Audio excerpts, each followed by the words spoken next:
All right, guys, welcome back to the Touchline Podcast, episode 61. Hope you guys are having a wonderful day. Before we start this video, make sure you hit the like button, subscribe, and comment. And before we get started, boys, I think we enjoyed our week. Yeah. We didn't talk about the Perth trip. Let's first talk about the Perth trip, and then we'll go on to the most important thing. That was a fun trip, man. That was fun. That was a good trip, and we never experienced a WWE live event. It was good. It was just the experience. I felt like a WrestleMania. It was actually, actually is. It was actually crazy. Even people watching at home, like our mates, they said it was a crazy show. So to be in there in person, to watch it for the. We've been to WWE main events, but not something like that. This is like a pay-per-view televised event. Yeah, that's right. Which was crazy. Which we all enjoyed. Yeah, Cody Rhodes, Seth Rollins. That was witnessing that. Yeah, like watching it every week on Monday Night Raw and SmackDown and getting the chance to experience that live is a wonderful feeling. Yeah, and as you can see we've got a new belt. I don't think it's see through there. We've got the Rey Mysterio mask, so yeah. So we spent a bit for them, but they're always overpriced. Yeah, they are. Any of these events, whether you go to a rugby league match, a WWE event, it's always they bump it up by about $50. I think they know people's gonna buy it. Oh yeah, man. Yeah. Well, you're expecting the prices in itself was shit.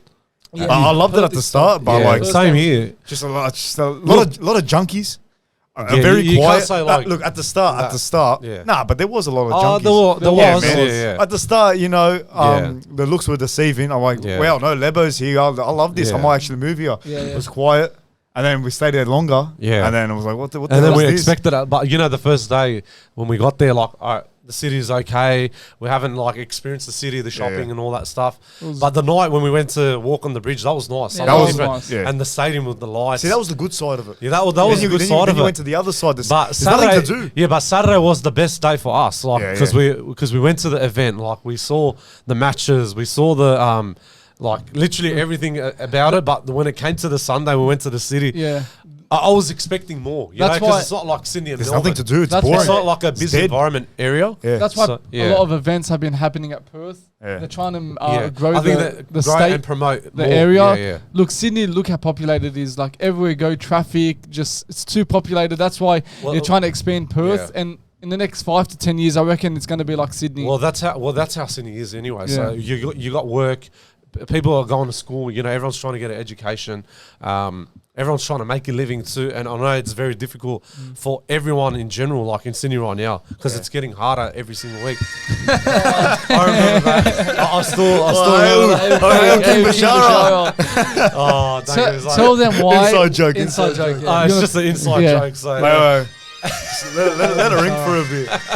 God save King Bashar. I'm not a king, right? I am not a king. Anyways, let's get straight into it. The main thing before we start is the Gus Gould interview. Yeah. Oh man, we forgot about that too. Wow. You know what? On that Thursday, that was the best moment in my life. That interviewing. I would say a Godfather. Who would have thought? They call him the good father. Us, I'm saying, 10 years ago, 10 years ago, looking back at it, who would have thought we'd be interviewing Gus? Yeah, man. The legend of the game. 100%. This the face of the game. I was saying it in my head. I was saying because I know Bloke in the Bar, they were the first ones interviewing them. But who would have thought us interviewing Gus? Yeah. Out of all people, just us. Yeah. I was very overwhelmed. I was so blessed and thankful that we interviewed him. Crazy. Shout out as a group. Hold on, we got to shout out the person that got it organised. Yeah. Shout out Josephine from Charbel's Cafe. Thank you so much. It really means a lot to us for giving us a chance to interview him at your cafe. Crazy. And letting us to be there at the same time. That was the biggest blessing. Honestly, if you're in need of a great coffee, some great food, some great vibes, head over to Charbel's Cafe. They got you sorted. Yeah, that was crazy. Even to Charbel's point, sorry for my language. 5 to 10 years ago, you told us, all right, in 5 to 10 years, you're going to be interviewing Phil Gould, the face of the NRL. I'm like, shut up, mate. Go toll the beach, mate. And who would have thought we'd be interviewing Barber, Trent Hodgkinson? That's what I'm saying. All these, it's just insane. Touchline takeover. But what was good about Gus? He's so genuine and he was such a genuine bloke, and the history that he was telling us about from the past about the footy in old school. Don't get too much into it, because this is going to be released before them. So for those of you who are watching right now, it'll be out Wednesday at 8 p.m. Australian Eastern Daylight Time. So stay tuned for that. But boys, let's get straight into it, man. Well, let's first of all talk about round one, the preview. Viva Las Vegas. Viva Las Vegas. Elvis Presley. Look, first of all, let's talk about the Rabbitohs Manly game. What a game that was. That was tough as hell, man. That was a good game. That was tough as hell. Very good game. Latrell Mitchell stood out. like fantastic, and you really start to see like why they need him, because if it wasn't for him, the score would have been worse. And in a way, Manly, yes, they were very good, but a lot of their tries came from Rabbitoh's mistakes, their errors. And that's what eventually got them over the line. They scored like 5 or 4 unanswered like points. You know, it was just crazy. The difference between Rabbitohs and Manly that day, I think Rabbitohs relied too much on Latrell Mitchell, like Sami said. They actually did.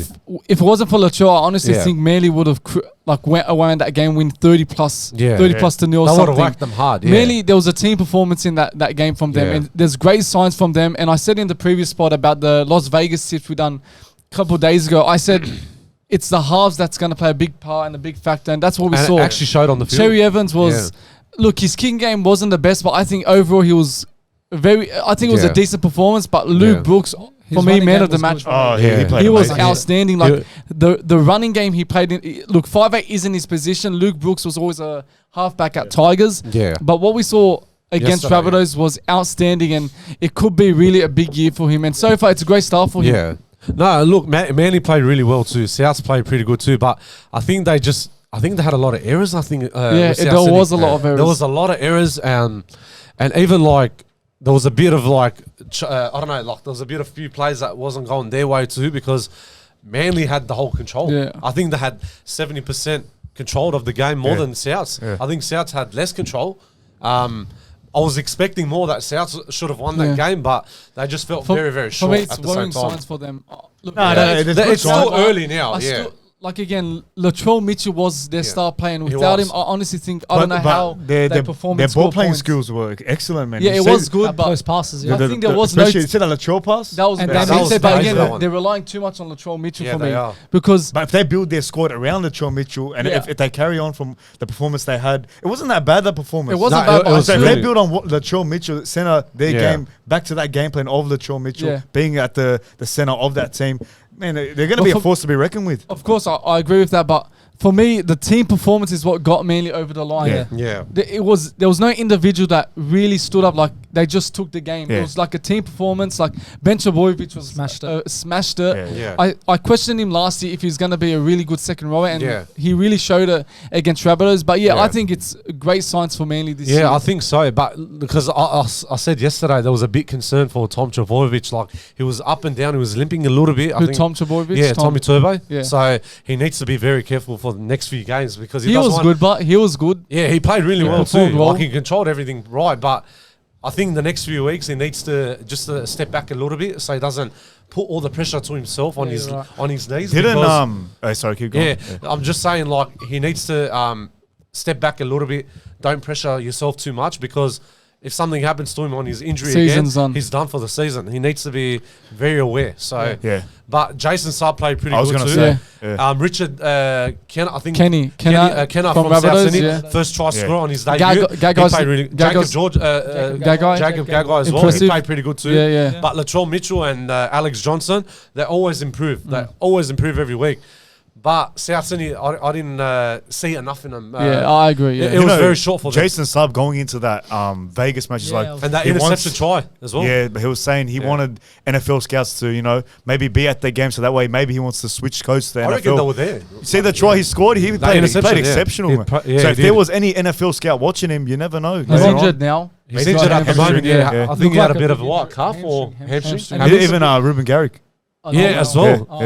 He didn't play that best as well. He was like on and off. He broke his ankle or something. He was good, Ruben Garrick. He played, so his kicking game was superb. He got all the kicks in. So he's an underrated player, Garrick. He's very underrated. Unsung hero. But let's move on to the Roosters and Broncos game. This game, it was tough. It was tough as well. I don't think it was very entertaining, but it was a tough, solid game. And at one stage, it was like 12-6, and then just Roosters too strong. Tedesco smashed it. He smashed it. Even Jason Manu, the interception try as well in the fourth minute. Very easy. That was the easiest thing. Did you see that step from Manu? I know. That was crazy. That was crazy, that one. What about that flick pass? Yeah. That was crazy. That was forward, but... No, it wasn't. I don't think it was. He caught it from behind. You can see... He got it from behind, yes. When you look at the replay, when he flicked it, you can see the balls went forward a bit. But I don't know. It was... Where both referees were, they couldn't really see if it was a forward.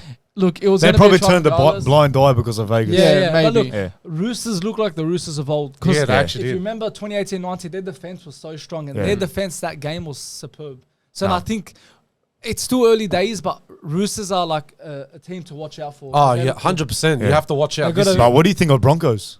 They were a bit lucky. Expected a bit better from them. Yeah. But it's hard to expect anything when you're in Vegas. Yeah. Out of home soil. Yeah, exactly. So it plays a big part on that because, as we said last week, like no one has the home advantage. Yeah. So, yeah.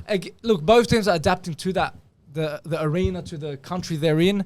Yeah. But again, Broncos, their attacks is strong. So for Roosters to stop them from attacking, and Reece Walsh was good, but wasn't wow. Yeah. So again, Broncos, there's more. Scored a try, but he scored a try. Yeah. Broncos, there's more to them, but they didn't show up that day. Yeah, they didn't. But Spencer Leniu stepped up as well. He played. Yeah, he played all right. He had decent. decent minutes like in him. he But was he's your gonna player get to better. watch, wasn't he? I was expecting more out of him, but I think the next few weeks when he gets used to it. See what happened. About the incident with Israel. Disgusting. Yeah, look, I don't know what exactly He happened. basically caught Ezra Mam a monkey. Yeah, which is what are your opinions about that? Like, look, even he said he's joking around, but for me, like, if you're friends, nothing, you don't say things like that. Because people take that to heart. Yeah. Even people, if he wasn't commenting to that to a person outside watching the game, they'd still take offense to that. like how is he? Because he said on a post-game interview, he was like, "Oh, it's just fun in games. Just we'll leave it on the that's what field." I'm saying, How's that fun in games? not. How is you calling another man a monkey? yeah. Like That's you're not not funny. just saying a monkey just to say monkey. Like you obviously Because it's you're angry. it's Like no. yourself or It's a something. racial slur. You're saying Yeah. it in a racial way, Yeah. and for you to say, "Oh, it's a joke," and hear what happened after in the hotel room, how they Heard on the radio on that way, yeah. So the Broncos confronted Spencer Leniu about it. There was no physical altercation, Yeah. but they were going back and forth. Ezra Mam I was there think too. I think it was rising to a physical altercation, but then one of the Roosters media down. board or media guy pulled them apart. Spencer- So like there's a bit of off-field drama too. Yeah. He So reminds the- me of Hargreaves. Since in Well, a way, he's very aggressive. Yeah, but It's Warrior like Hargraves he's always actually. looking for yeah. fights. But Roosters are known to have forwards with that sort of attitude. Attitude, I know yeah. he's come from Penrith, Yeah. but yeah, just Nothing to do with Roosters, man. Nothing. No, it doesn't. It's about the man. Regardless of, Yeah. I'm just saying the culture of the forwards in Roosters. Yeah. It's just I don't know what is it with players that go to Roosters and Charbel, you know. No, I It's know nothing that, to- but nothing to not do. because of that. But I'm saying my point is like, look at the culture. You've had Dylan Napa at Yeah. Roosters. What he said was unacceptable. My point is like any forward that goes to Roosters, Yeah. they become a complete different player. Like look at Dylan Napa. Look at what's it called? Hargreaves, Evans, Kane Evans. I'm just saying the history of the forward pack is they've got this dirty culture. All right, but Charbel, you can't blame it on the club. You can't blame it on the club. No, But that's he his just fault, he just played. 100%. Didn't even play a full game, and he I said agree that. with that. I'm not blaming the club. I'm just saying I don't know what But it's a coincidence. Yeah, it's a coincidence that I any think it's forward coincidence. Yeah, like a goes to- coincidence, of course. Yeah, That's yeah. my I thought point. you were saying as in like not it's the the club's club fault. No, changing their ways. It's just a coincidence that any forwards, like again, that goes to the club, they have this dirty mindset. Should he get suspended? I think there was a ruling on it. There's He got fined. He did get fined? I think he got charged, but I don't know what the thing was. Maybe they'll just give him a 1-game suspension or Nah, something. nah, Or more 2 man. games. This is deeper. This is something to do with the authorities now. This is massive, man. Because man, like No, I you know go to Vegas, Yeah, yeah. you're trying to promote the game. This is the last thing you want as a company, having one of your players. What would you rather?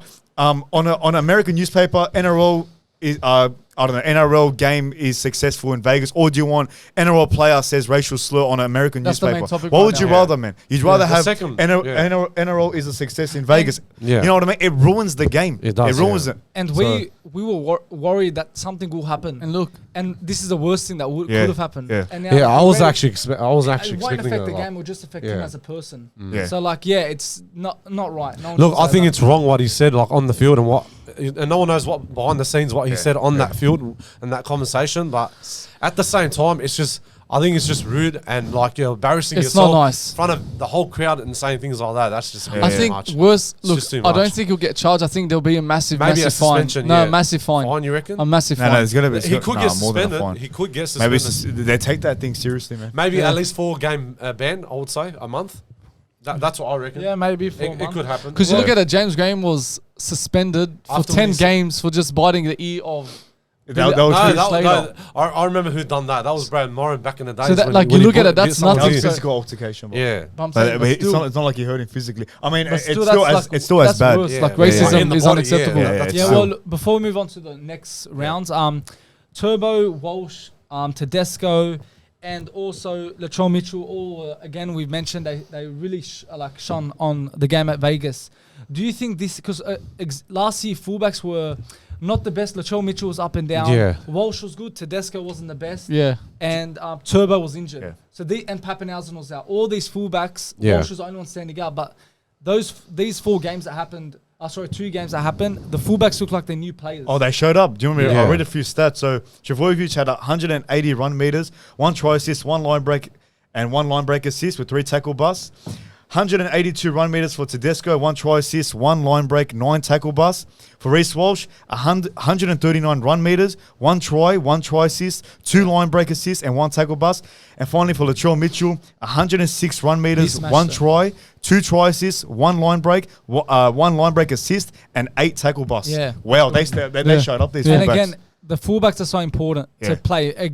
Again, if they can step up this whole year, it's only round 1. Yeah. But if they can step up consistently, they can be the reason why their teams do good. Because look, halfbacks are the ones that create chances, but Yeah. a fullback does also create chances. Yeah. Like most of the chances, because the way every team play, when the halfback runs, they'll pass it to the fullback, and then the fullback has to make a decision. He passes to a center or the winger, like a long pass or something, or a short pass. So they're key to any team.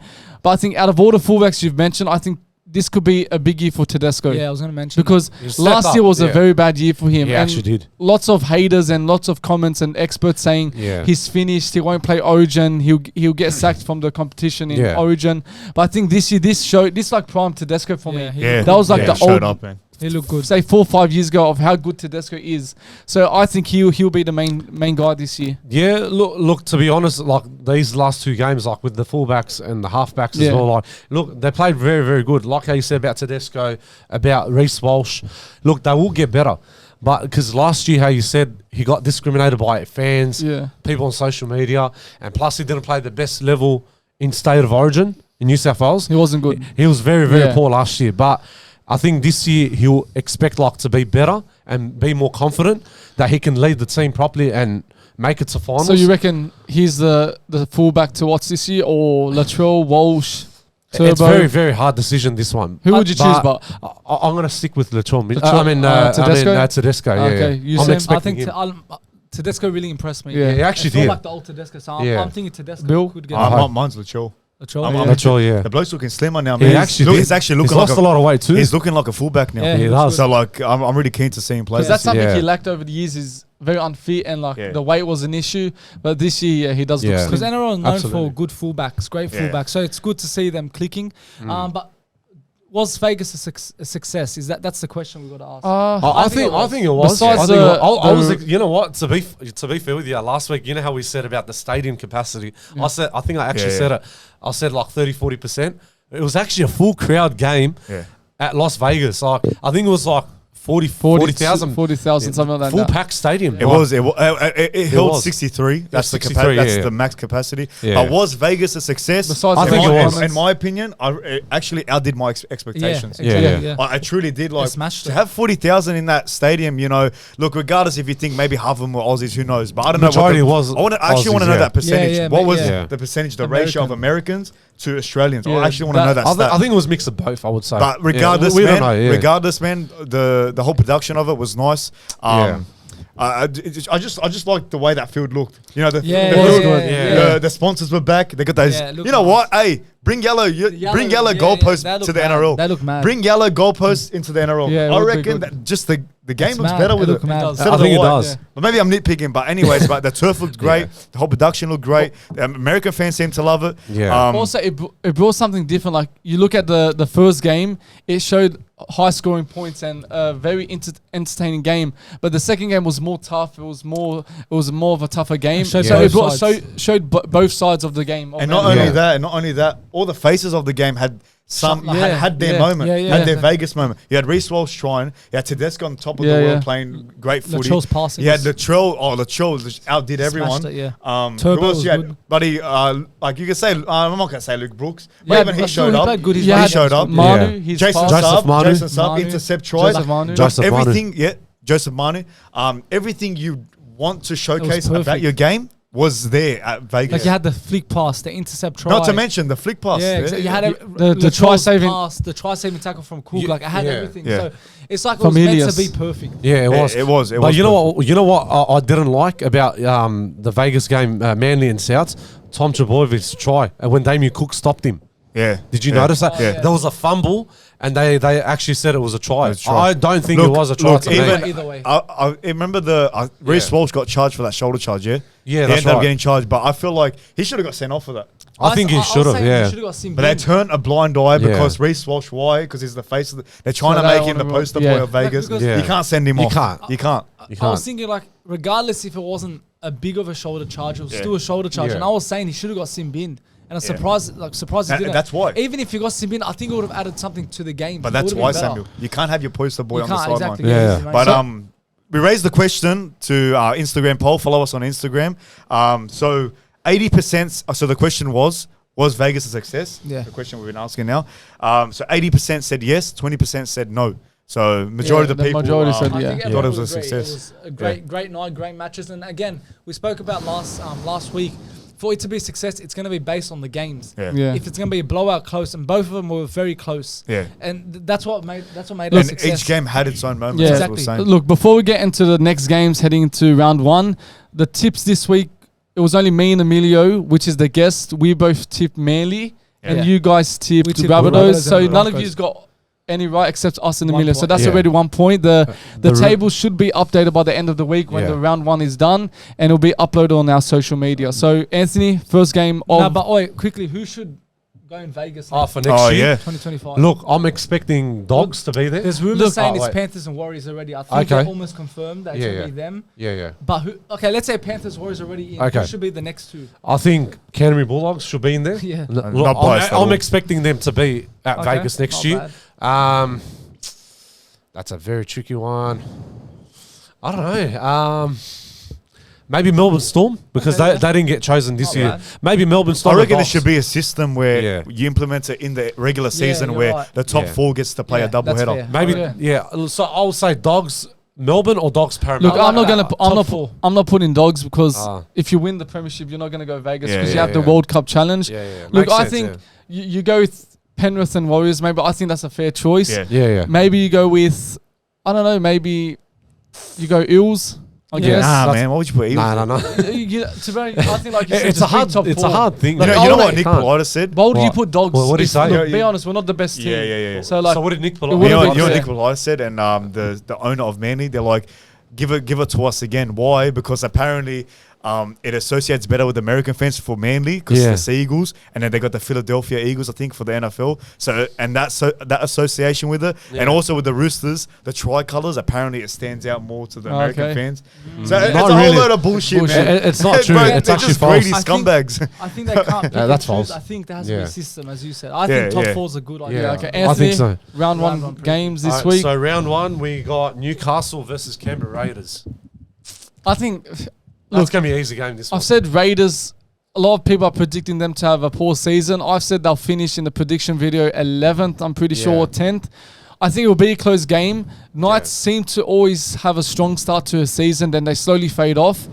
Look, there's going to be Ponga, there's going to be Greg Marju. You're going to have, of course, Tyson Gamble. So there's a lot of players in that squad that can kick off the season well and finish how they started.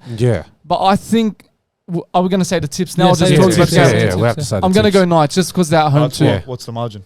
We'll go 10 points. So what, 1 to 12? Okay. I'm going to go Knights as well. At home advantage. Their crowd goes wild, especially after last season. I reckon it'll be packed out stadium, sold out probably. Knights look too strong. Ponga's, if he can continue his form from last season, he should be very good this year. Tyson Gamble, Jackson Hastings, another player. I don't know if he's injured, but he's another player. Raiders, as I've said, I predicted them 15th this year, so I don't think they're going to be in for a good season. So, I'm going to go Knights 13. And the fans will be up for it. I'm going Knights 13 plus. Okay. Plus? Yeah, that's good. I'm tipping Knights as well. I'm expecting... let me write these. I think you should. So I'm expecting Knights to win. So, Carol Ponga... I think he's going to kill it tomorrow. Even what's his name? The halfback. What's his name? From where Knights? From Knights. I forgot his name. Tyson Gamble. No, Hastings. Jackson Hastings. I want him to play better tomorrow. Even the Fafita. Huh? You mean Thursday? You said tomorrow. Thursday. Tomorrow. Oh, Thursday. Sorry, I'm so confused. I'm so mixed around. No, but I'm just saying Jackson Hastings to play better.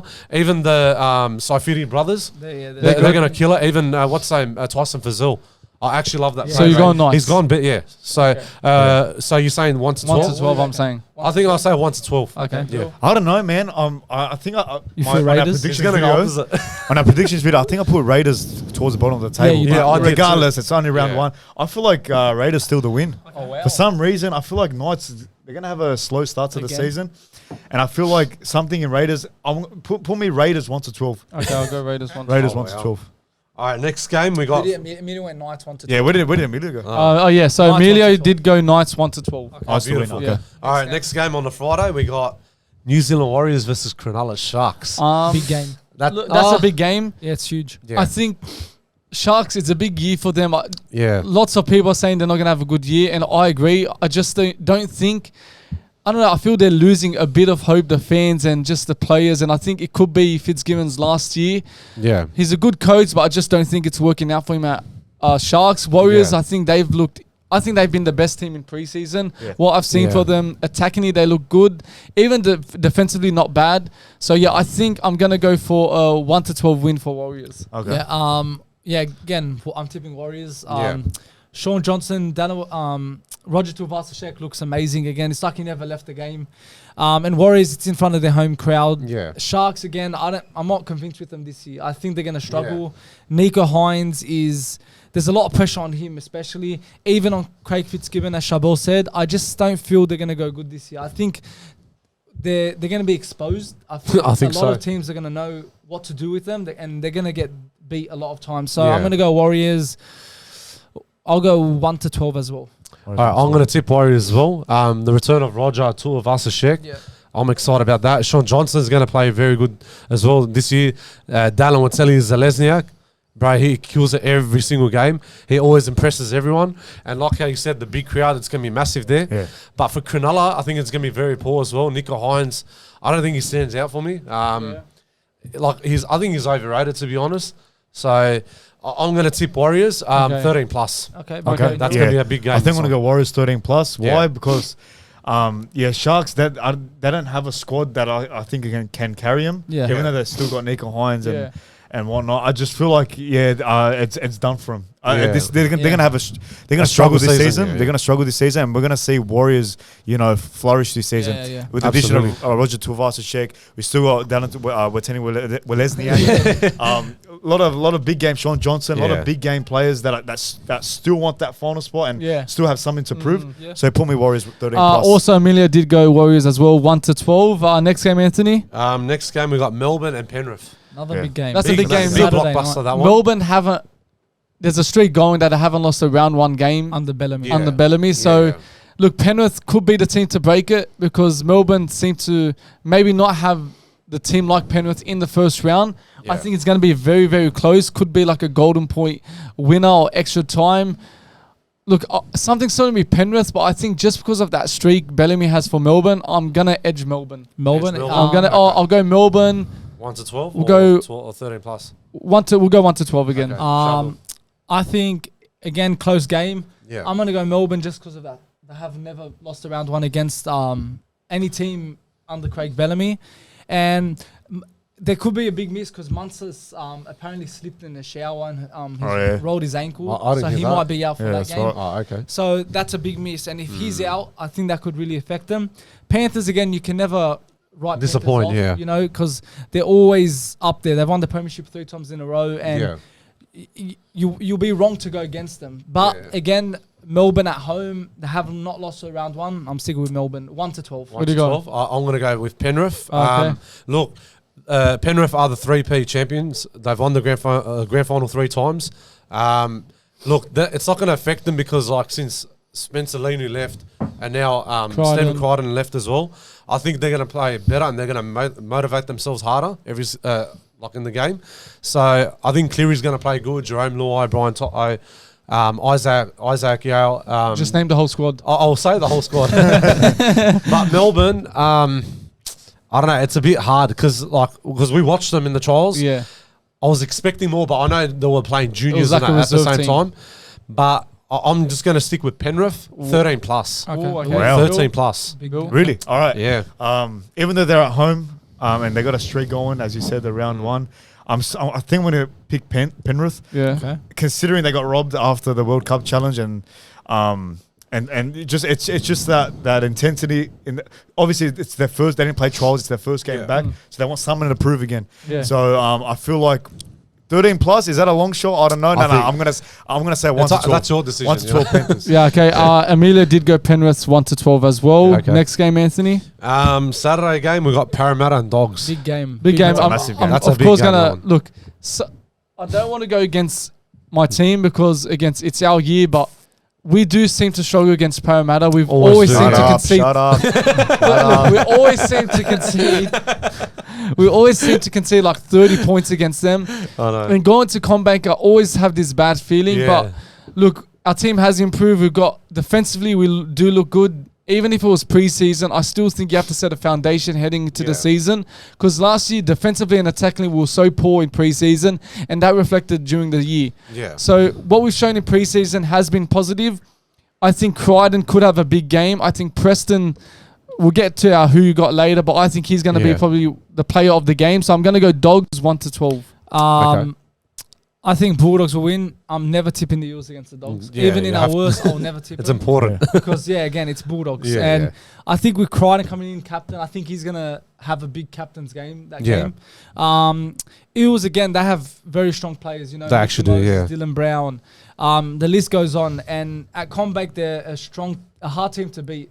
But Yeah, again, it is. I'm sticking with Bulldogs because it's a rivalry and I'm never tipping the Eels. Yeah, So, Yeah, so Bulldogs 1 to 12. Bulldogs 1 to 12. I'm going to stick with Dogs as well. Look, I know we got the new signings going on, and I know they're going to step up and get better one game as it comes as well. Like, you know how we got Stephen Crichton, Josh Curran, Kurt Mann, Drew Hutchinson, all them. Yeah. But don't forget Parramatta, they're very tough as well. Yeah. They're going to step up this year too. They got big forward packs. They got big four pack, Junior Paulo, who else? Gillard. Campbell Gillard, Sean Lane. Lane. Players. The list goes on and Yeah. on. But I'm edging Dogs to win, just 1 an to edge of the 12. win. Yeah, 1 to Okay, 12. Bill. You'd be dreaming if you think I'm going to be tipping against the Dogs. Oh, yeah. Parramatta's got no chance against the Dogs. Yeah. Put me 13 plus the Bulldogs. Okay. We're gonna start. I hope it's we're true. gonna start this season off right Yeah. from the beginning to the end. You mark my words. And this is not me being biased right here. We're gonna obliterate them. I truly think Last it's gonna time be you- 40 remember plus last games. time you I said didn't care. Today I'm right. Today I'm right. Everyone's put Parramatta in their top 8. You look at every single prediction. No one's put Doggies in their Even top Joey 8. said it. Like Joey the week put them before. in the grand final first. Big shout out to Joey. Shout out to Joey, but man, you're wrong. No, this game, Bulldogs are gonna Yeah. obliterate them. Look, we're $2 to Parramatta's $1.40. Yeah, So I we're know. not even favourite to win this game. We Yeah, wouldn't be it's only like what $1.30 difference. Don't worry, we're Yeah. gonna prove them all. It's not a wrong. big deal. Prove them wrong. So 13 plus, and also Amelia, of course, he's gonna say Dogs. You want to do a who you got? Oh, yeah. Oh, Yeah, yeah, we'll let's do do who the you who you got. got Yeah, now. yeah. Okay. So, I'll start off with mine. you Explain go, it. Sam. So Oh, yeah. explain to the fans. So who you got again? Bringing it back. So we're gonna do a score. So each game we select a game throughout the week. Today we've selected Bulldogs and Eels, of course, to start it off. Score prediction: anytime try scorer, first try scorer, man in the match, and bowl prediction is what we'll be guessing. Now, if you get an anytime try scorer who plays from 1 to 7, it's 1 point, and of course 8 to 13 is 2 points because of course you rarely see a prop score. It happens, but not occasionally. First try scorer, 2 points for 1 to 7, and it'll be 4 points for a player from 8 to 13. Yeah. Man of the match, 5 points. Ball prediction, 10 points. And score prediction, 5 points. So let's start. So I went Bulldogs 12-8. 12-8? The Eels, yeah. Oh wow, that's gonna be intense. 12-8. Me, I put Dogs 24-10. All right. 24-10. 24-10. Okay. Bill. Bulldogs 42 to 16. Wow, that's a big one. Mark my words. Oh, yeah. Mark my Big words. one. Mark my words. Okay. Mark my words. Charbel. I went 18-16 Dogs. Okay. A tie game, yeah, Yeah. makes sense. Anytime try scorer, I went Sean Lane. Sean Lane. Yeah. That's a Anthony. big. I'll put in the captain Stephen Crichton. Okay. Anytime try scorer. Bill? Bill. Put me Stephen Crichton. Critter. Yeah, Critter. And I'll put Crichton too. Charbel put Crichton too. Okay, next one. Pennicini is a shout because he does always score against us. Yeah, he does. I'll stick with my boy. First try scorer, I went Stephen Crichton. Okay. Anthony. I put Micah Sevo, the Fijian. He's one. out apparently. Oh, is he out? Yeah. Oh, okay. So you have to change. You want to leave it for now? No, you know what? Let's change it. Let's just put Jacob Kiraz first try scorer. Okay. Kiraz, he looks sick. He looks very tough. For me, first try scorer, Will Pennicini. Yeah, he always scores. Oh, and I've went Sean Lane. Okay, man of the match, I went Stephen Crichton. That's crazy. Man of the match. Toby Sexton. So you say Stephen Crichton's bad? No, I didn't say that. I never said that. Go. So I said man of the match, Toby Sexton. Okay. I think he's going to step up. Put me Critter. Stephen Crichton. I went Jacob Preston. That's a good one. So all got different ones. I feel like Stephen Crichton's gonna. I think he's going to really shine. He's going to come out firing, man. He's going to smash it. I hope he does. And finally, my bold prediction is Crichton to get an intercept try. So for me, it's Crichton this whole game. Yeah. Anthony. What do you got? Matt Burton 40-20. I want to say that. Okay. 40-20. I mean, serious. Is that really a bold prediction? I'll put 2 40-20s. 2 40-20. Because about 40-20. Yeah, all right, just put that in. What's bold about a 40-20? Right. It's Because easily it happens. No, I know it happens, but sometimes it doesn't do it. 2 is bold. 40-20s. I will just put 2 40-20s. That's what I said before. You said 1 40. Oh, 1? Okay, that's what I said. Just put 2. Just put 2. That's what you can do. Bill. I said Bulldogs to score more than 40 points as my score is. Wow. I'd love to see that happen. You watch. Let's see it. I went Jacob Preston and Sean Lane to both score. Yeah, that's good. That's a good one. Okay, that's a wrap up to who you got, and just wrap up the final. We've got, I think the last two is Dragons. Titans and I forgot Dragons. about that. I blanked out. I know. So Dragons, Titans. Yeah. I think Titans at home. Yeah. Look, Dragons. I've always said it every time I'm on the show when we talk about them. They do have a strong team. They've got very good players now. Shane Flanagan as the coach. Yeah. Could we see a different side of Kyle Flanagan into the season in 2024? Yeah. Titans also, they got Hasler, no David Fafita. They do have a pretty decent forward pack. Even their backline is pretty young but fast, which is good to see. Look, I think I'm going to just edge Titans to win. 1-12, just because they're at home and they've got a new coach, Hasler, and I think he's going to get them ready for the year. For this game, I think it's going to be very high scoring. Yeah. Both teams have new coaches, Des Hasler, Shane Flanagan. Dragons, I wouldn't write them off. I think they have a big chance to win in this game. Yeah. But again, Des Hasler at their home ground, a new vibe around the club, you know. Yeah. Titans forward pack is amazing, but also Dragons, you know, Raymond Fatata Mariner, The Bellin has been very good. The Bellin's been solid. So this game is those games where you can't predict. But I'm going home advantage Titans 1-12. 1-12. I'm going to stick with Titans as well because, like how you said, Des Hasler is like the new coach. It's going to take him time, he's going to take time to gel in with them, with the players. Yeah. But Dragons, like how you said, Shane Flanagan's the new coach, and now Raymond Fatala is there at Dragons now too. Zach Glomax is going to step up better. Ben Hunt, I hope he plays better like in the halves because I know all that drama's been happening with him. But I'm getting to my point. I think Titans going to win it just by an edge. Okay. So 1-12. Okay, Bill. I don't know, man. Is Bill going Dragons? Bill going Dragons? I'm fitting Wow. Joey's Not a bad Dragons. tip, Joey's Dragons. Joey's probably happy I'm saying Yeah, that. I think No, I really think Dragons got a shot. Like new coach, a few new additions. I think there's a bit of a new culture in the club now. Yeah. I know it's in Titans' home ground, Seabus, and I know Titans do have Des Hasler now. They got a bit of a new culture there too. Yeah. Yeah. It's going to be a hard one. I Yeah. think it's going to be one of those tougher games to start off with. But put me Dragons 1-12. I think whoever you tip isn't wrong. Yeah. I think and Amelia, of course, went Titans 1-12. And last game now is... you got Dolphins and Cowboys the last game. At Suncorp Stadium. To Yeah. be honest, I was at Suncorp. Yeah. Farnworth, he's going to have such a big year. And talk about fit, I'm trying to get him in my fantasy team because I know he's going to be so important to this team's the team Dolphins. Even Avrilo could have a big year playing center with him. I don't think they've got the halves to guide him maybe to finals footy or help him get more wins than last year they got. Cowboys, I think it's a big year for them. Last year wasn't the best year. Towards the end, they started to perform. I'm going to go Cowboys. I think Scott Drinkwater will guide them to the win. And I think it's going to be... I'll go 13 plus Cowboys. Wow, that's a big surprise. I didn't know it was at Suncorp, and I was tipping Cowboys. I I'll still tip Cowboys. Close one. I think this could be like a golden point one. Yeah. Dolphins have Herbie Farnworth, as you said. He's a very good player. But Cowboys, again, they got good forwards. And like they got Reece Robson. They got Ruben Cotter, Holmes. And 2 years ago, that team clicked. Like they were smashing it. They actually but did. last year, it didn't work out for them. But I think this year, despite me putting them 10th, I think they're going to, they can really have a shot and have a crack at, playing very good football. They were like, I reckon 2 years ago, they were the most exciting team to watch. And I think there is potential that they can bring that back. And Dolphins, again, I think it's going to be a bit of a struggle for them. But it's at Suncorp, so that could help them a bit. But I'm going Cowboys 1 point. 1 to 12. Yeah. I'm going to stick with... it's going to be a tough game, man. It's going to be a 50-50 chance for both teams. But it's just my gut is telling me Cowboys, I would say. I know Jake Averillo is going to play good in Dolphins because it's his debut. Yeah. So I can't wait for him to watch him on the TV, like with my mates and that on Saturday. So, but I think Cowboys, I've got a feeling that they're going to win it because you got Jason Tamalolo, you got Drinkwater, you got Chad Townsend, Valentine Holmes, all those main players. But my gut's telling me Cowboys. I think by an edge, 1 to 12. Okay. What is wrong with this? Hey? What is wrong with this? Who's going What is wrong? Well, that's why our prediction. What, Dolphins, man. Dolphins. Dolphins up. Do the head. Fins up. Fins up, baby. Nah, surely they win 1 to 12. Don't forget who's the coach, man. Wayne Bennett. And don't forget who they signed to. Wayne Bennett. And don't forget whose boy they got, Jake Averillo. Yeah, they did. And look, they caused an upset last year. Yeah. Roosters. Who would have thought? That's the one regret I regret to this day. Yeah. I remember I was about to put the biggest paycheck on Dolphins to win against Roosters. did Round 1 last year, I was about to win a bag. Yeah. Nah, man. That's why you always gotta listen to your Trust gut. your heart. So you're going 1 to 12?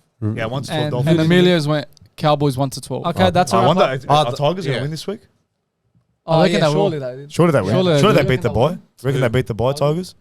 Of course they will. 2 points. It's the only win they're going to get all They season. got a free week. The only win they're going to get all season. It's already up there, 2 points. But anyways, You'd be surprised if they come out of nowhere like into the finals and like down the track. Like Yeah, we'll see. You just don't know. Yeah, well, that's It's still early. To league talk, we had a good chat. Moving on to Wrestle Talk.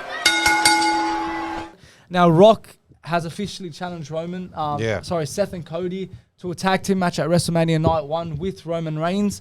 I think we saw this coming. I think it was like rumors about it happening. They announced that at the chamber. Did they announce that? They did. Yeah. He hinted at it. Yeah, it was like He sort of officially announced. now challenged Yeah, him, yeah. like in a way. So what are your thoughts on that? Look, there's a lot of controversial going on with The Rock, with Roman Reigns, Cody Rhodes, and Seth Rollins. But if you just saw the glimpse, when we were at Elimination Chamber, there was a bit of a glimpse that Seth Rollins, he's probably putting in his head, he'd probably turn on Cody Rhodes at Mania. But then I was watching SmackDown when The Rock was like talking about how they want to destroy Cody Rhodes and Seth Rollins, like we're the bloodline, we can do whatever we want, and now we're taking over in WWE. I'm not understanding what's going on in that storyline, but there has to come to an end. Like, it has to end. The bloodline has to end for once and for all. Even Roman Reigns' winning streak on his championship as well. But I got a good feeling about The Rock is actually going to turn on Roman Reigns, turn on the bloodline, and he's just going to be himself. Because he's in that Hollywood heel-turn character, if that makes sense. Yeah. But I think Cody Rhodes is going to win that title for sure. Like, I think everyone's going to agree on that. Yeah. But that tag team, it's going to happen. I think they're going to win confirmed, it. That's it. So it's confirmed what for makes sure. this tag team match even better? Yeah. If Cody and Seth win, there's no bloodline in the one-on-one match against Cody Jimmy Rhodes. Uso and Solo. Between Cody Rhodes and Roman Reigns, there's no bloodline. That's right. But if The Rock and Roman win, bloodline rules. They can It's do whatever no they want. disqualification. They can come in, come out. But Cody Rhodes will make himself more strong. It doesn't matter if he gets hurt a lot when they have if they do lose and bloodline they smash them with no disqualification, weapons and all that stuff. That might help Cody Rhodes to win it to the end. Who do you think's going to win it? Because people are saying it's very people hard. are saying that the bloodline will win it, I and don't then think bloodline so. will interfere. But everyone that's ever been attacked by the bloodline and they've ruined their title hopes, they're going to all help Cody to win. I this hope story. so.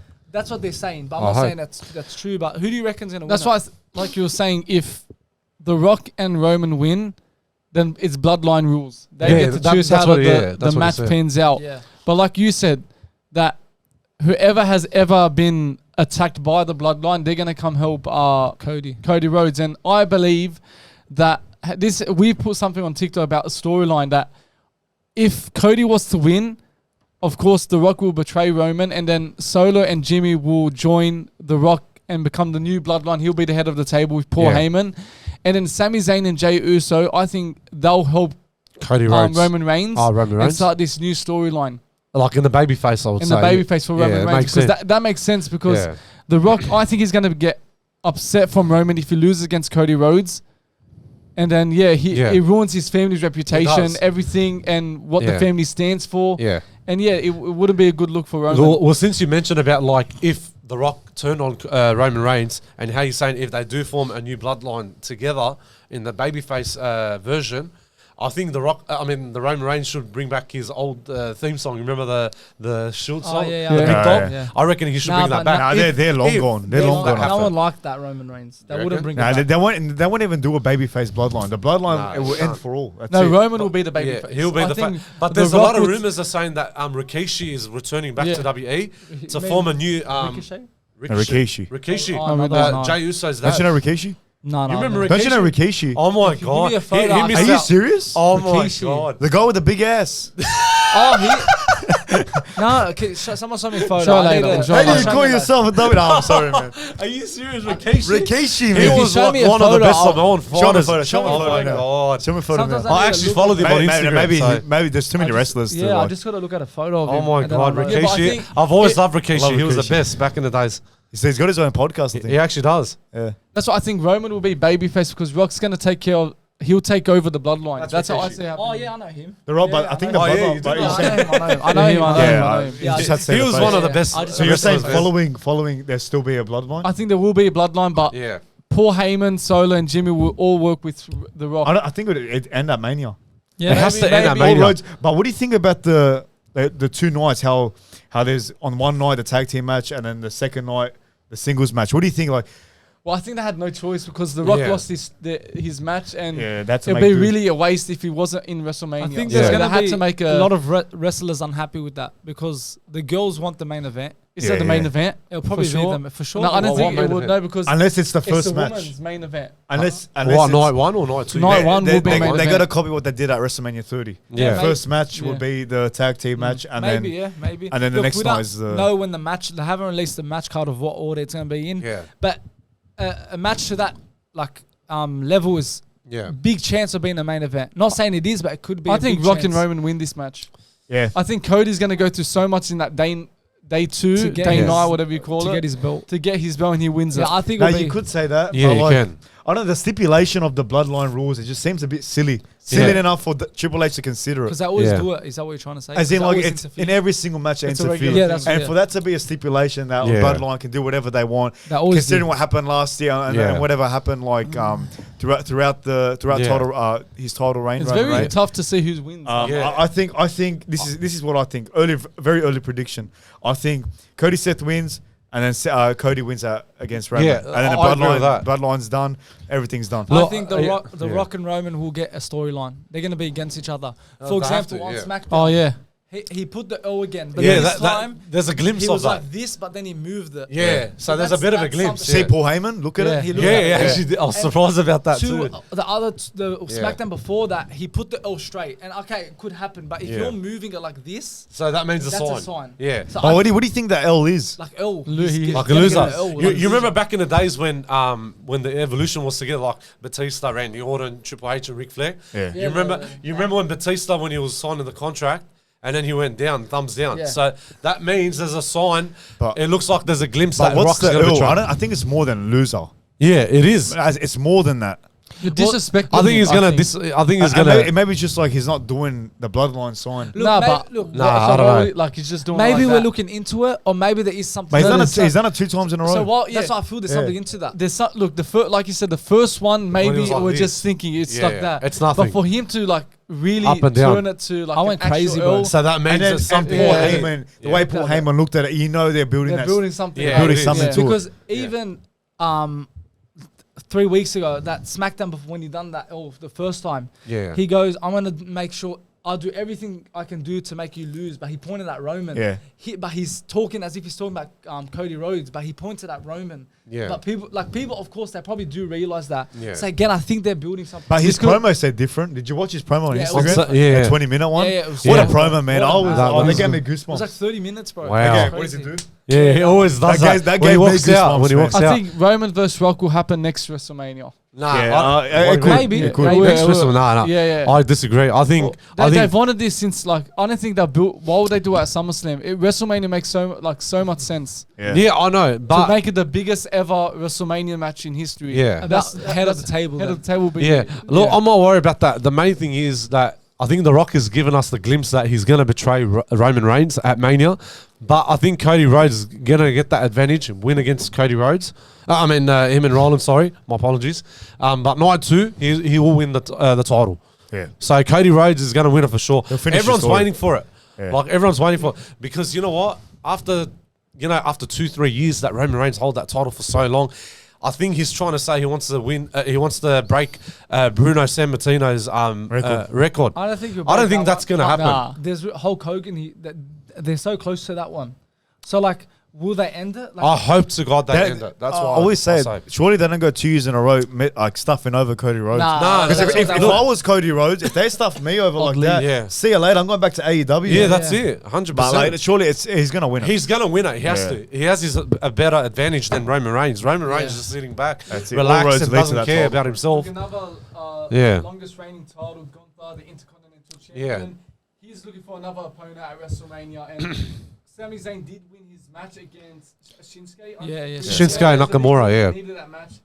Him being interviewed, and then Gunther walks past him talking to Yeah. him. So that's already hint. No, because the next one in line. what Sammy goes, I don't care if I have to, if the opportunity is going to come to me, or I have to go and get the opportunity. Yeah. And as soon as he said that, Gunther walked past. Yeah. So I think Sammy and Gunther will first at Yeah. WrestleMania. That's what I think. Yeah, look, like how you said about Sami Zayn, I know he's a good competitor wrestler. I know he's going to win championship. He's won a lot of Intercontinental Championship, twice, I think. Yeah. But I don't know if you saw on Raw that Chad Gable actually spoke to Adam Pearce. Yeah, I saw that. He's saying that I want to He get my... who wants a chance. Too. Yeah, so he wants to get his opportunity deserves back. one too. I think he does deserve. might be- I think Chad Gable deserves another opportunity because 'Cause he's he been was that waiting. short. Yeah. And what Gunther said about his daughter and his family, like I think that was a bit disrespectful. I would say. So he wants to get that revenge. So I think that's going to motivate him harder. it could be a one Yeah. contenders match for the So, belt. but I think Adam Pearce is saying he's going to put all these wrestlers that are gunning for the Intercontinental like a battle royal. Yeah, they so should do that. I think They they should should do do that. that on Monday they Night should do Raw. that, yeah. Whoever wins, Gets they go Gunther. to Mania against Gunther. Yeah, I I think like they'll that. get a better I like the opportunity idea. for that. They're saying like Kaiser might be in the battle royal. He won't win, of course, but they're saying put Kaiser in it. Like Yeah. imagine Kaiser won that belt I don't think that's and gonna got his work. chance to get Gunther. He's a It bit wou- up nah, himself. It wouldn't that one. happen. Yeah, he's He's a too sharp. Like it wouldn't happen, but it would be something different if that Yeah. was to So you happen. reckon Sami Zayn is like a I think potential- he'll get it. He'll get I it. think he will get it, but my gut, I think Chad Gable's going to I get it, hope bro. Chad Chad Gable Gable's has to going be to Sami probably Zayn. get it. But yeah, it has Yeah, to but be Sami Yeah, Zayn, yeah. you know, he's the first Arab wrestler in WWE. Not the first Arab. Yeah, he is because The Iron Sheik, mate. The Iron Sheik is Iranian, but Sami Middle Zayn's from Eastern. Syria. Oh, but Arab. You mean Yeah, Arab? they are Arabs. So literally, they're two Arabs. Do you Isn't it, reckon- wait, isn't it? Aren't they all Middle Eastern? Yeah, they are Middle Eastern. So they're all Arab, aren't they? Yeah, but he's he's the not the- actual first proper Arab wrestler. No, he's not, Is man. it Iron Sami Sheik, Zayn? but Iron Sheik. Isn't Yeah, he? but he doesn't Wasn't speak that to win a Arabic. title? But he's or still something? Arab. Yeah, I know. So but he's the first one. I don't know, Wasn't maybe it I'm wrong. Wasn't Yeah, he the I'm- first to win a title? Yeah. Is that what you're saying? Sami Maybe it's Zayn. the first Sami something. Zayn? I think he's the first Arab to win a specific title. Yeah, like if he gets the world championship, he'll be the first Arab to be a world probably, champion. Yeah, Because, like you said about Chad Gable, like Alpha Academy hasn't really been Yeah, they haven't involved been in impressing us, not impressing us, but they haven't really had a big role in the company in recent That's months right. because of the judgment they hold in the tag team belts, which Yeah. I still think it's stupid. Yeah, I think it's it not- is. Still have the belts. yeah. Well, I think they'll lose it for sure. Yeah, They'll well, lose the it eventually. WrestleMania. like how you mentioned about Judgment Day, I was reading the article today from SportsKeterWrestling.com. They said that Adam Pearce and Nick Aldis, they make an announcement, I think, before Mania or after Mania, that they're actually splitting up the tag team titles, like how we've said it a dozen times. Yeah, they should. They're bringing back. You remember the old WWE tag team champions, not from the 02, but back in the 90s, the old style. Oh yeah. So they're actually Attitude Era on. the Attitude Era, the Attitude Era. Sorry, I think they're going to bring that back. So that's going to be exciting. Yeah, so they need to split it up. It's been a while. yeah, it's been a while. I'm surprised they still have the brand split titles. I know, red and blue. It doesn't work out like that. I don't like it. SmackDown Raw, that's why they've done it. But yeah, I think they should change it up and split it. I think so. That's why Alpha Academy and other tag like Street Profits, they were like such a good hot prospect when they first came in, and now they've just declined ever since. So they're on SmackDown. Chad Gable's on, I think, Monday Night Raw. Yeah. So imagine you had a belt in Raw and then a belt in SmackDown. It makes it fair. It does. I think wrestlers holding 2 belts is getting old now. It is. Yeah, it is. It is. We want one World Tag Team, and one and belt more for each storylines. brand. Exactly, World Tag Team and WWE Tag Team. So you reckon Sami Zayn will beat Gunther? I hope so. If he gets it, he'll win it. It has to be. Like, Sami Zayn has to win it. But anyways, good chat, boys. Wrestle Talk. Now, Anthony, let's move on to some combat talk. Welcome back to another edition of Combat Talk, Anthony. I feel like it's been a while, man. It is actually. We haven't done this for a while. I think for about 2 weeks. We missed the recap of that Volkanovski fight. I think it was a couple of weeks ago. So 2 weeks ago. It's been a few, but we're back now. Yeah. Let's start off. Not too many topics today, in the combat sports world. But let's start off with Jake Paul, TKO Win, Ryan Bolin in round 1. It was a good performance by Jake Paul. We didn't really get to see him showcase his skill set. Yeah. It's getting tougher to see how good Jake Paul is because he's just finishing his opponents early. But it's a good thing for his resume. People are saying, did he beat a trash can? Because you look at his physique, Ryan Bolland, he wasn't the greatest fighter. He was a ranked fighter, pro fighter, but I feel like he folded under pressure, and I feel like the way he looked didn't look like a pro boxer. Yeah. And that was a lot of people's issues. But the performance in itself, from what we saw of Jake Paul, he rips the body nicely. He was using his jabs effectively. That's his key to victory, those jabs. Yeah. And then towards the end of the fight, man, the scurry of punches, it was too much for Ryan. And ultimately, Jake Paul got the TKO win in round 1. We always say, what's next for Jake Paul? According to Box Record, it's an official boxing website. So Jake Paul is now ranked 110 in BoxRec in cruiserweight division. Wow. So he's just under Vidal Riley. Wow. KSI's old trainer. Yeah. So he's just under him in the cruiserweight division. Crazy. So that's a crazy stat to have, already this early in his career. And I respect Jake Paul. He's going down this pro boxing route instead of this influencer boxing route. I know we've talked about this before. We've said it heaps of times. But man, I really truly respect it. And I hate how the people are saying, like, he's versing trash cans. Give him someone like harder opponent. But like, these are the same people that are saying, why isn't Jake Paul fighting a pro boxer? That's what really shits me, man. Yeah. Give this bloke his credit. He's doing what you guys, wanted him to do from the start. A lot of people are saying go back to the MMA fighting old retired MMA fighters.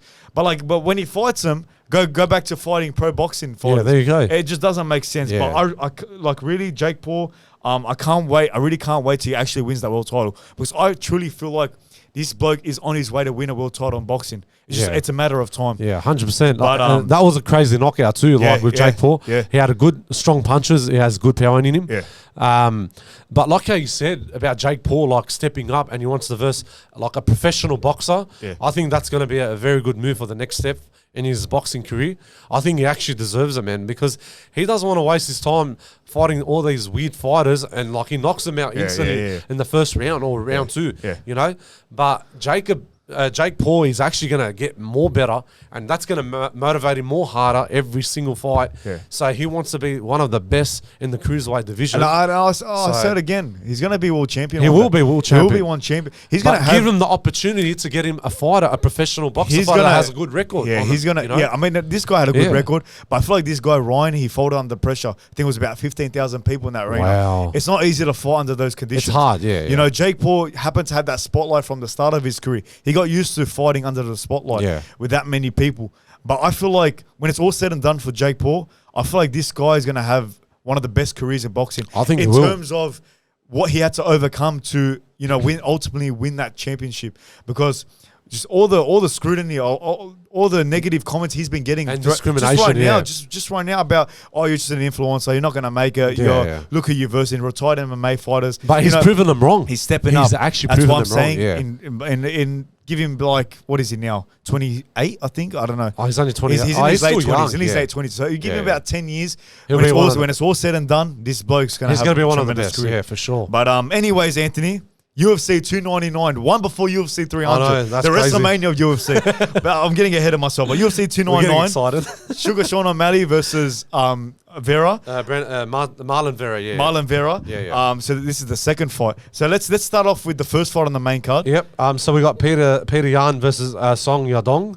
Yeah. So what are your opinions about that fight? What are you predicting? Peter Yan's a good fighter, man. He's Russian. I know he's gonna step up heaps much better.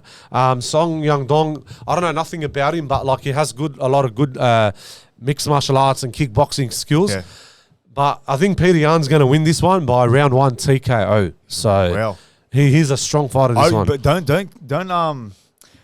count out Song Yadong. Yeah, don't really count him out. If you watch his tapes and you watch his fights, man, I've seen his few fights. He's an excellent striker, man. He puts the pressure on you. He's a KO artist, really. He is. So he's really a fighter, a fighter which I wouldn't be taking lightly for Peter Yan.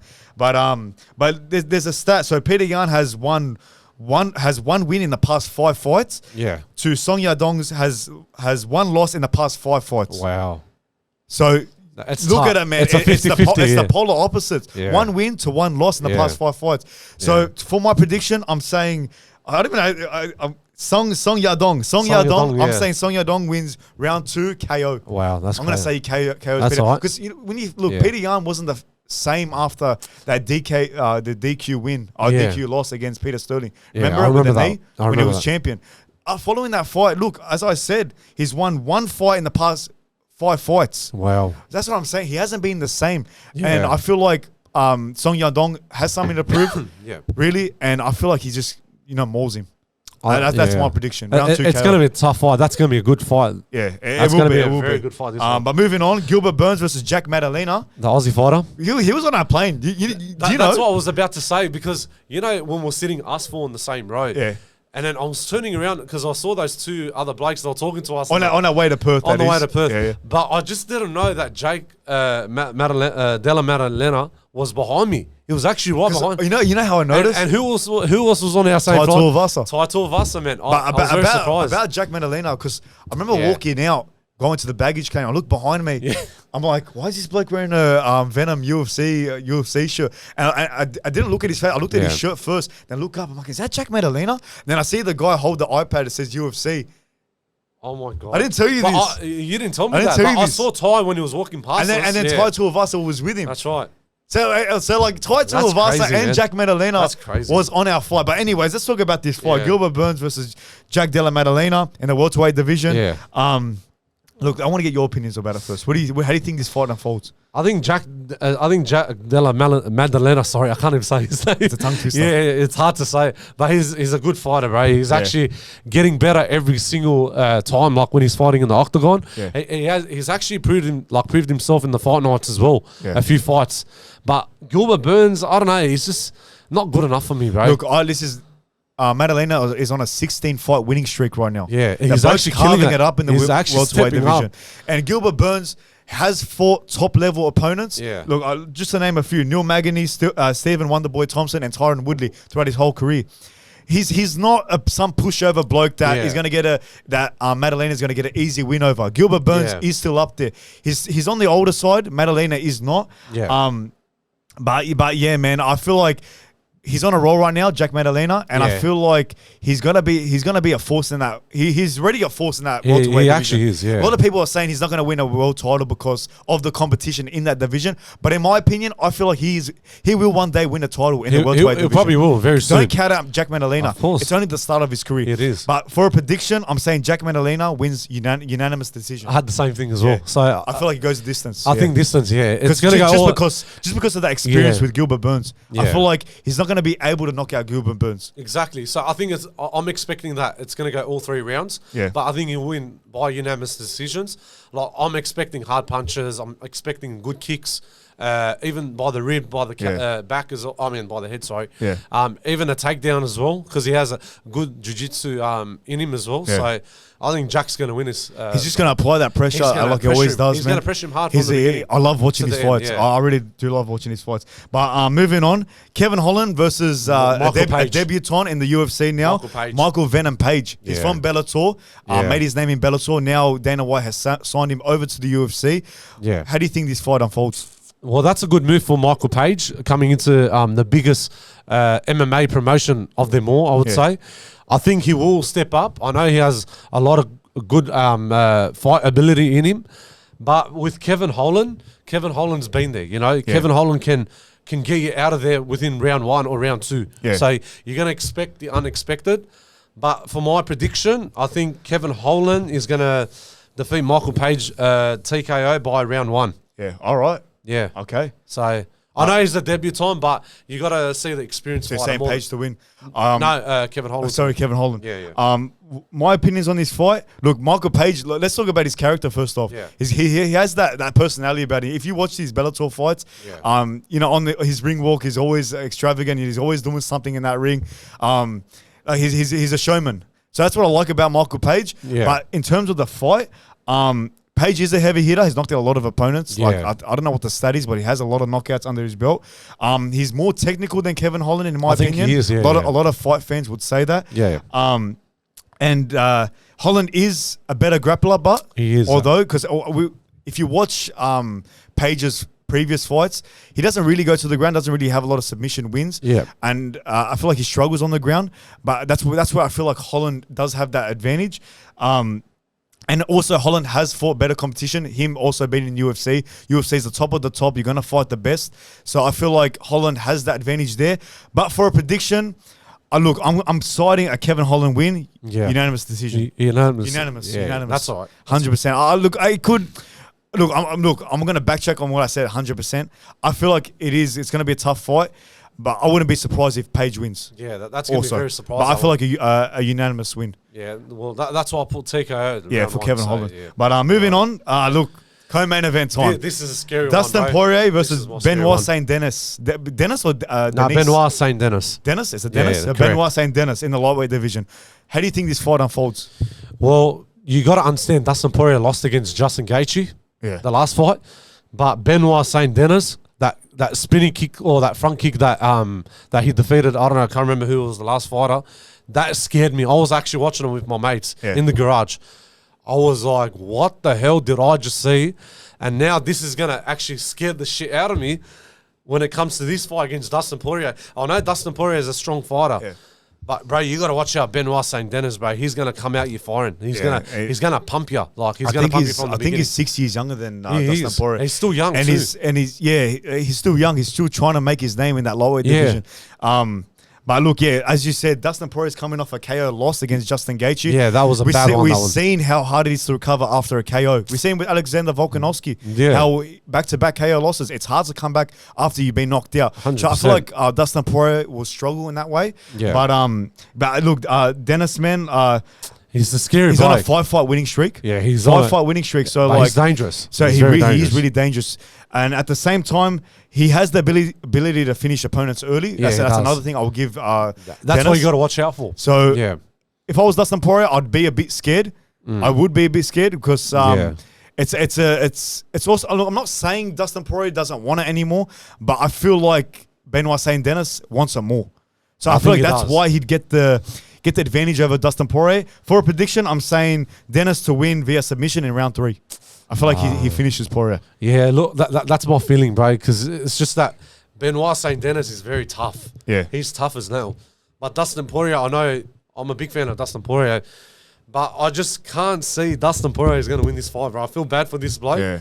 But I'm just going to stick with Benoit Saint Denis, round 1, TKO. Round 1. With that spinning kick or that front kick or roundhouse, whatever, I think he's going to destroy him. Dustin Poirier does have great takedown defense. He does, yeah. He's gone better and better every single week.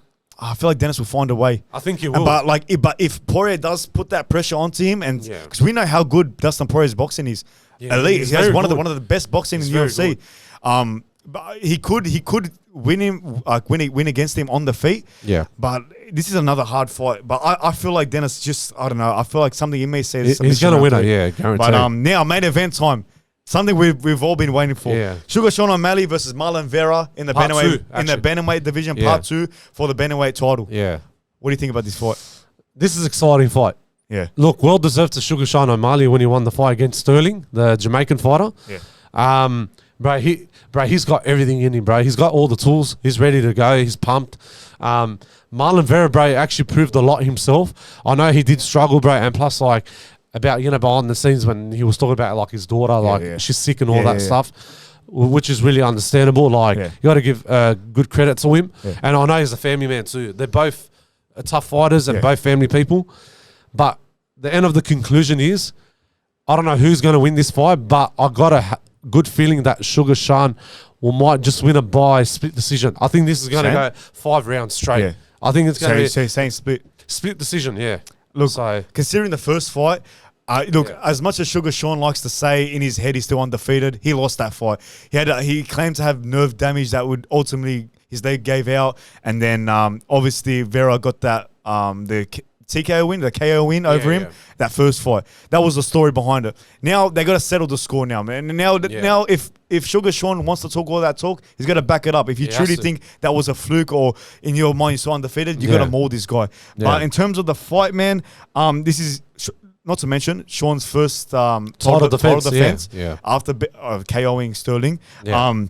Now O'Malley what he has over Vera is power and precision. In my opinion, he's got great power and he can time his shots well. He does. But Vera is an all rounder, man. He's got better Brazilian jiu-jitsu over Sugar Sean O'Malley. Yeah. There's a stat. So he's got 10 submission wins to 1 to O'Malley. He's finished his opponents on the ground 10 times to Sugar Sean O'Malley's 1. Keep that in mind. And Marlon Vera has only lost his 2 decisions. So I don't think Sugar Sean O'Malley will knock him out. But for my prediction, man, I feel like just because of that stat, that 10 submissions to 1, I don't feel like Sugar Sean O'Malley KOs him, and I don't feel like he finishes him on the ground. I feel like it will be a split decision win for Sugar Sean O'Malley. He will defend his belt successfully, and he will go on to clear out the division. Yeah, so, probably will. So I can't wait to see this whole arguably this whole main card, this whole event is better than UFC 300. Oh, for sure. Because who do you got as the main event in 300? You got Jamal Hill and what's that? Alex? No, not Alex Pereira. Jamal Hill and it is Pereira. No, it's not. No, it's not Pereira. No, who won the title for the heavyweight championship? I mean, we didn't talk. We actually didn't talk about this. No, I think it is Alex Pereira. Is it Alex Pereira? Yeah, it is him and Jamal Hill. It has to be. It has to be. But they haven't even announced it. Yeah, you're right, Alex Pereira. Yeah, Alex Pereira. So you'll see. But just looking at that whole main card on the UFC 300, where that is your WrestleMania event. UFC 299, I can't wait for UFC 299 over UFC 300. Yeah, I know. In my opinion. Look, I can't wait for these 2 big fights like UFC 299 and 300. But I'm expecting more, bro. Like, you want the top fighters that have championship or even the people that's undefeated. That should be on that main card, But you're talking Jamal Hill that... He said that he wants even Dana White wasn't. I think he's going to get wrecked, bro. I think he's going to get wrecked by Alex Pereira. Alex Pereira, I'm excited to see Alex Pereira. That's the only. Yeah, Alex Pereira. But he's matching him. At least we didn't get a Bilal Muhammad versus Leon Edwards. Yeah, I know. If that was the main event, I would have started crying. I think that would be a downfall. I would have started crying. I would have boycotted. I think everyone will start leaving the stadium and the arenas. No one likes to watch Bilal Muhammad. I know. He's a boring fighter. I think he's overrated. No one likes him. No one likes him. He's just too much. But anyways, that's a wrap up for Combat Talk. As I said, it's a short one this week. But now moving on to some football talk with the boys. That's astonishing. It's absolutely. All right, welcome back to Football Talk. We haven't done this in a while. But first topic is, of course, the Manchester derby that happened early in the morning. First of all, talk us through the game. Again, when you verse Man City, you know how the game's going to unfold. They're going to dominate. They're going to have so many chances. I think they had like 26 attempts, and we had 2 attempts. 3, I think. 3 attempts, something like that. And again, look, I don't think, it was 2-1. I think that was a good representation of the game. But then Amrabat makes a mistake. It's 3-1. And then you're sort of hoping it's not 4-1. And happily it did it. But from a Man United fan, from my perspective, I didn't expect anything from us. To get the lead early on like that with Rashford's, what a goal that was, is good. And I'm starting to think, okay, hold up, maybe it can be one of those games where we smash it and we just grab it and take it home, take the 3 points with us. And it looked like that. Even Haaland missed that sitter in the 44th minute. He did. That could have been a big turning point in the game. And at that moment, I thought, like, you know what, City, it could be those days where they're not going to score, where we're going to probably get another goal, second goal, and we're going to wrap up the game. But didn't happen that way. And it's the first time in 10 years we lose a game from leading. Half-time. And incredible stat. It is. And look, there was with the ref, like there were so many times where we'd like touch a Man City defender, he calls it a foul. Now on the first goal with Foden's goal, Rashford got fouled. Now of course there's not a lot of touch contact to that, but if you're seeing the other contacts from United players to the City players, then you're gonna say, okay, there has to be consistency in that. So if you look back at that should have been a foul because of the way he was giving other decisions. Even the Garnacho moment. Now, Edison did get the ball, but the way he came through after he got the ball was very dangerous. Now, how many times do we see when a player goes in, they get the ball, but then studs up onto the player's leg, they get red card.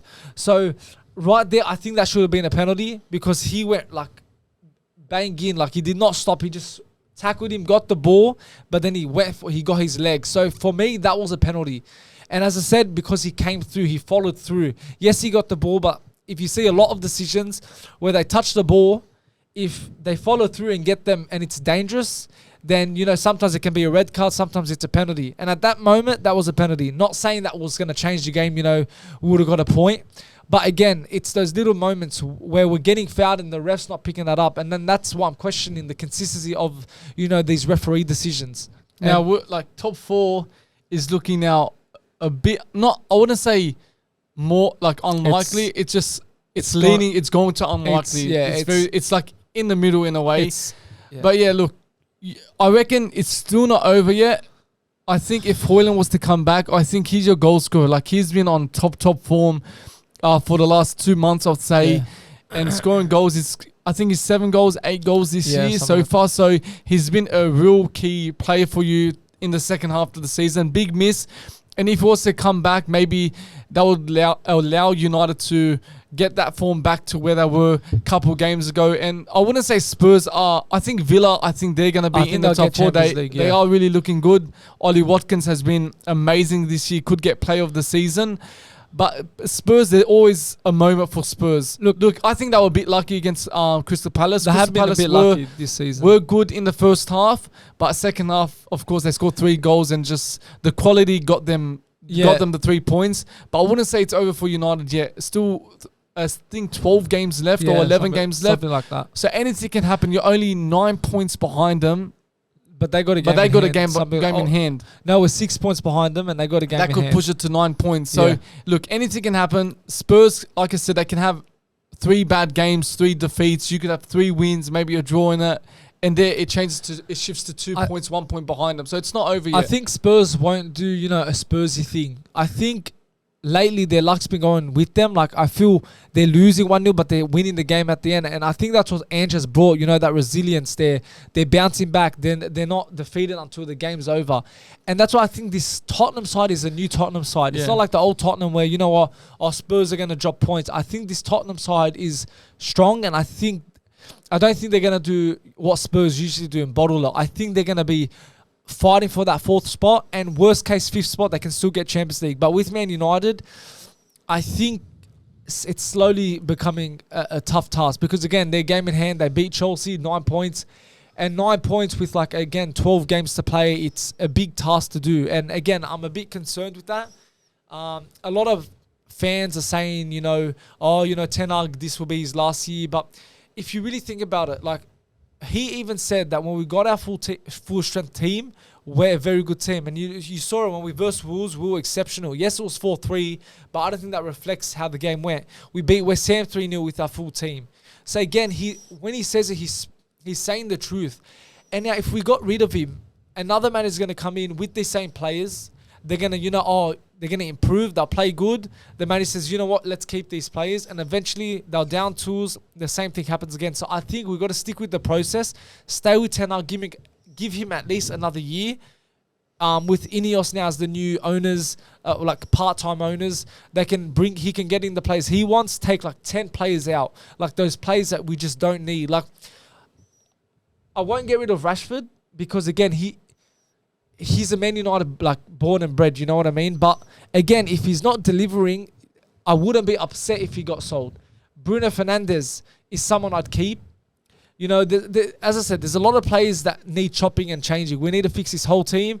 But as you said, it's top 4 in the picture. Still is, but I think it's fading away. Yeah. Now, title race, Man City, of course, they got the 3 points against United. Liverpool, last-minute win against Nottingham Forest. Yeah. I was spewing when I saw 0-0, and then it was 90 plus 8 minutes. And when I was watching the highlights, I just knew that Liverpool were going to get the 3 points. Score last-minute goals. I think it's us and Liverpool that scored the most goals in the 90-plus minute. I think they've got 22, we've got 20 goals. I'm pretty sure, or something around that. And it's like how champions win like that. Champions wins like that. But and everyone's doing it. You look at last year, we had that situation. We were always scoring last-minute goals, and we fell short.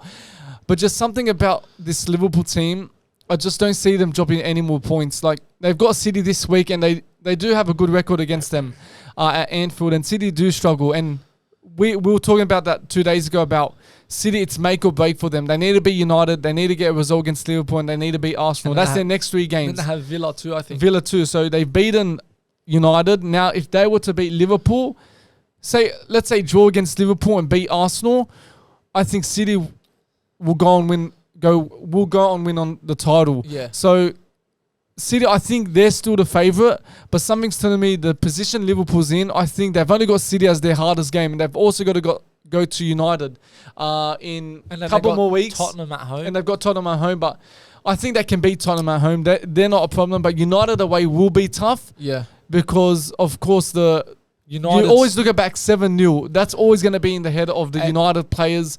And United's not going to want Liverpool to win the league, so they're going to do anything they can. And United are chasing for top 4. So my favourite heading into this title race, I'm going to go City. Yeah. I think they're going to go again. I think they're going to beat Liverpool at Anfield this week. Even if they don't have a good record, I think this is the time where they break the curse and get that win against Anfield. Liverpool.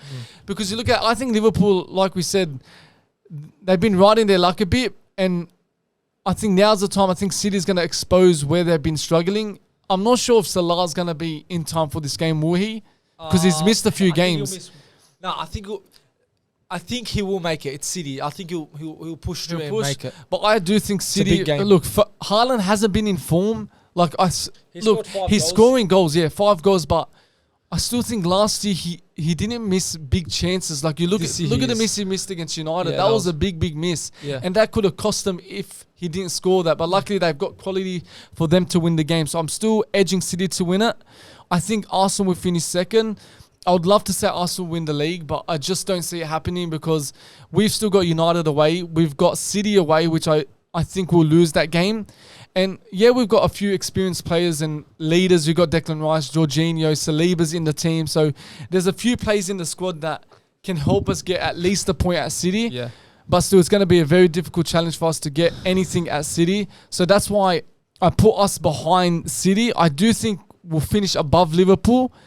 But yeah, it could go either way. But I think City will win the league. Like, earlier in the season, we made a prediction. We made a video about bold predictions. Yeah. And we said Liverpool to win the league. And right now, it's looking like that's a big possibility that could happen.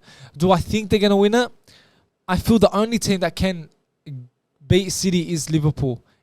But again, I'm not writing off Arsenal because, look, they're only, 4 points? If we win tomorrow, we'll be 2 points behind first. 2 points behind first, and that's nothing. And then Arsenal now are in a position where they can't repeat what they did last year.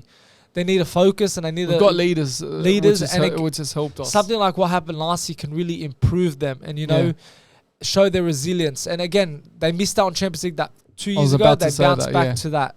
Could this be another moment where they struggle? They missed out on the Premier League title. They choked it, and then this year they because Liverpool and City, they've got a game to they're versing each other this week, and again, I think City will win, but what in case they draw the game 2-2, 1-1? You win. We win against Brentford. First. We go first. So that just shows how close the league ladder in the title race is.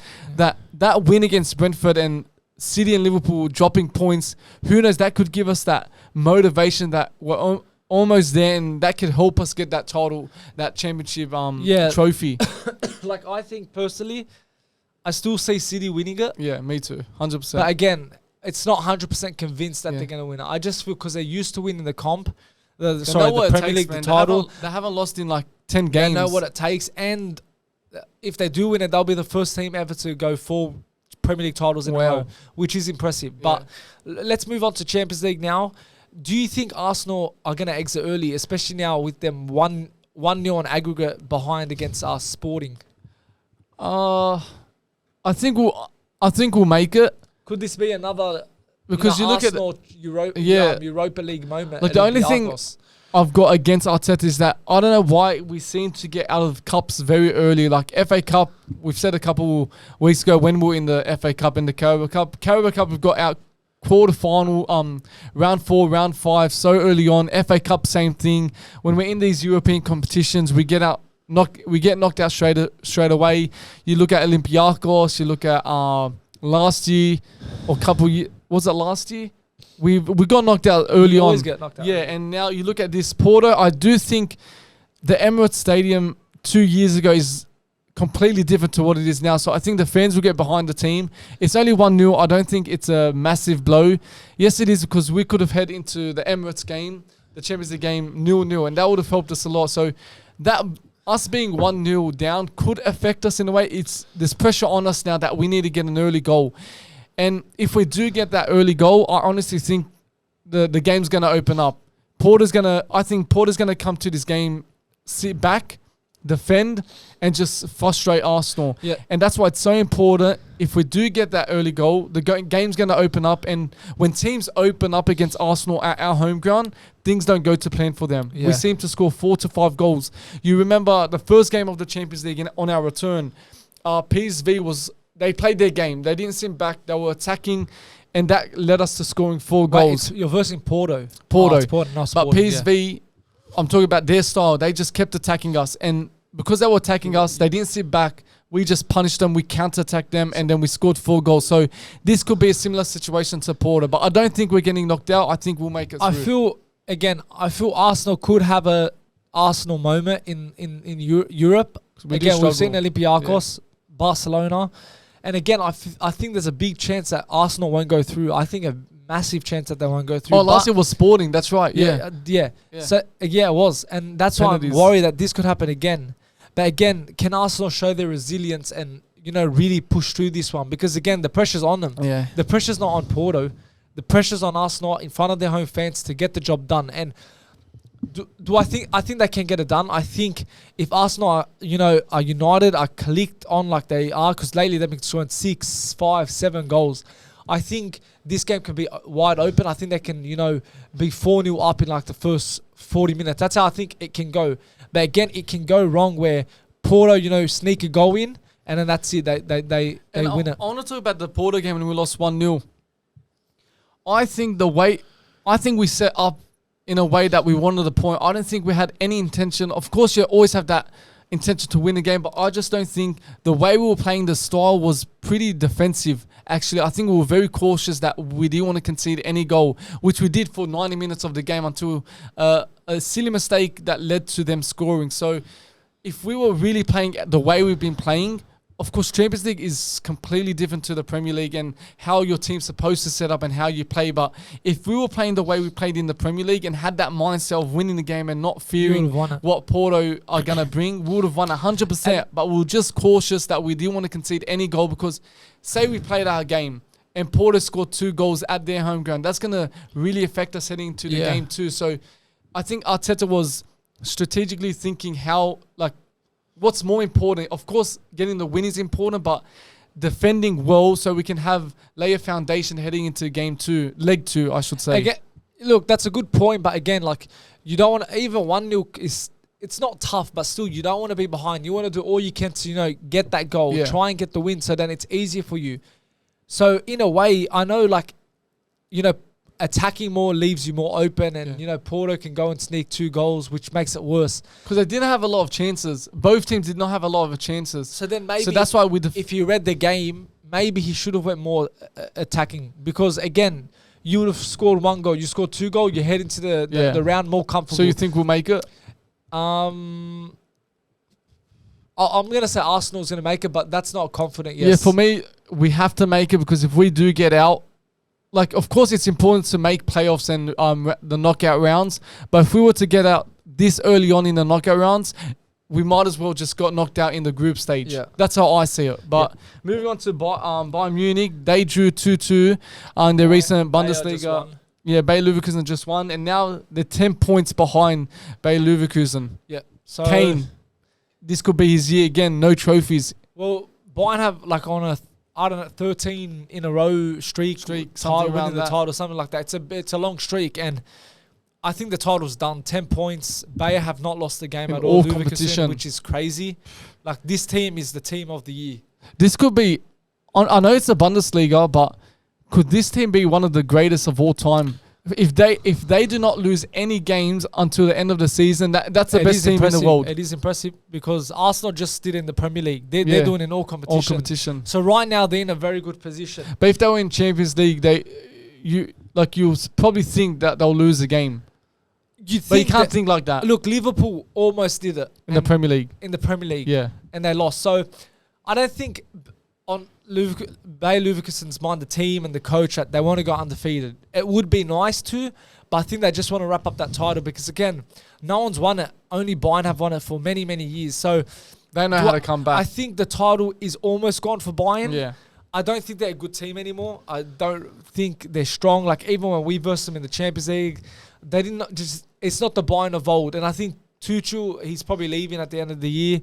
And yeah, I think the title is almost gone. I think it's if they end up winning it, it'll be because of Leverkusen just choking. Like, what are the chances for Harry Kane? Like, he first joined the team, they had the cup final, whatever you call it, in Germany, and he came in, he lost the chance to win the trophy, and now he's joined the best team in the world, the best team in their country, who always win the titles for 13 years. Yeah, 13 years winning a title, and when he comes, it's not going to happen. Like, not just the league title, even Champions League, they're not winning that. Yeah, no, I don't think they'll win it. Even the DFB Pokal, I think that's how you pronounce it. Even that, they got knocked out by a third division German team. Yeah. So it just shows how bad, their season's gone, and especially for Kane. And again, I feel Bayern are not going to. I reckon Xabi Alonso, it will be his last year at Bayer Leverkusen, but there's rumors that he prefers a move to Bayern Munich than Liverpool. Wow. Look, do you think he'll join Bayern Munich? Like, that's a big rivalry for them right now. So him joining Bayern Munich would be a big blow for him. I think stay at Bayer Leverkusen, because managers want to build themselves up and then go to that big team. But why not stay there and make Bayer Leverkusen the biggest team? Yeah.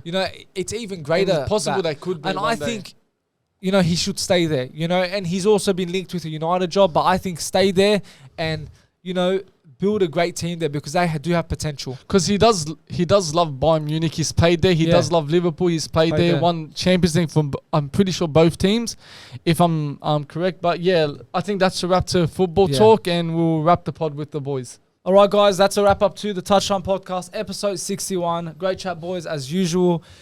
Before we wrap it up, make sure you guys remember that on the Wednesday, 8 p.m., we are dropping the video for the Gus Good interview, the podcast. Again, a great bloke. We can't wait to hear you guys on the comments down below what you think about it. But yeah, that's a wrap up. Leave a like, comment, subscribe, and we'll see you guys soon. See you later.